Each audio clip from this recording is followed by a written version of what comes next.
What up guys, it's Valk here, and as a requested video, I'm making one on boost management for Pharah. So, first of all, what is boost management? So Pharah has a fuel gauge that goes from 1 to 0. If you're out of fuel, then you're going to fall out of the sky. A lot of the time when I play Pharah, I stay in the sky using my jump pack with the fuel and also my concussive blast. So I'm going to go over a few techniques that I use to make sure that I don't run out of fuel. So let's understand about the fuel gauge just a little bit more in detail. It's pretty simple. Holding down the hover button will make the fuel deplete pretty quickly. For me, it is spacebar on PC. Now, once the fuel is out, you will fall out of the sky. How do you regain fuel? Well, you don't use the hover. If you're falling out of the sky, it will recharge at a slow rate. If you're on the floor, it will recharge. You just can't recharge it anywhere which you're not supposed to be. So, for example, a roof, if you're sliding anywhere, you can't fill it back up.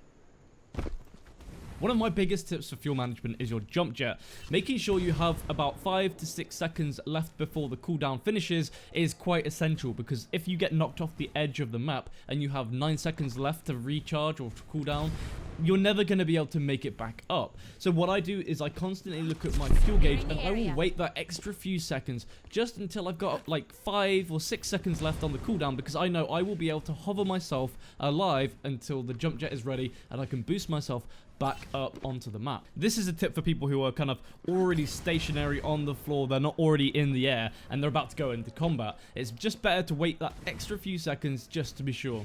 One of the best ways to fuel manage is called hover tapping, at least that's what I call it. It's where you don't just hold down the hover button and deplete all of your fuel straight away. You kind of tap it, so you go up and down, up and down. And for me, I've found that that saves me fuel. And even if I approach a ledge which is a little bit higher, I will have enough fuel to hold down my spacebar all the way and hover onto it. Because you are tapping it, the time that you're not holding the spacebar or the hover button means you're regaining just a small amount of fuel as well.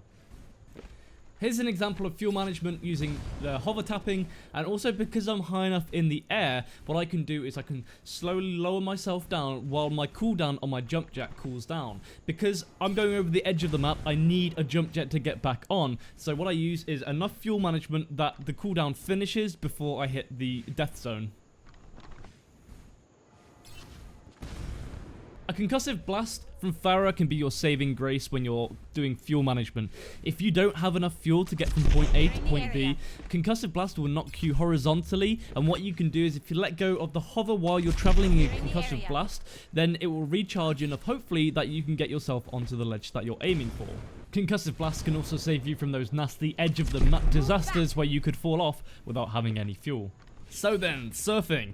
What I like to call surfing in this game is basically going onto any surface which you can't stand on, which will recharge your fuel. For example, you go onto a sloped roof, your fuel gauge won't go up or down, but what will happen is you will slide down the roof, gaining yourself some distance. This means that you will save the amount of fuel you have, but still continue moving. You should use this to your advantage. You can kind of see this in an example here.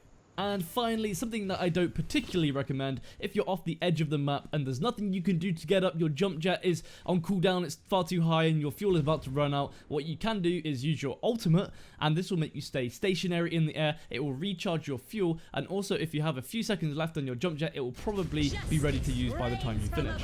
The only problem with this is that it's a waste of an ultimate. I hope this video has provided some insight behind the fuel management. If you have enjoyed it, make sure to drop a thumbs up, a comment, and if you haven't already done so, make sure to hit that subscribe button.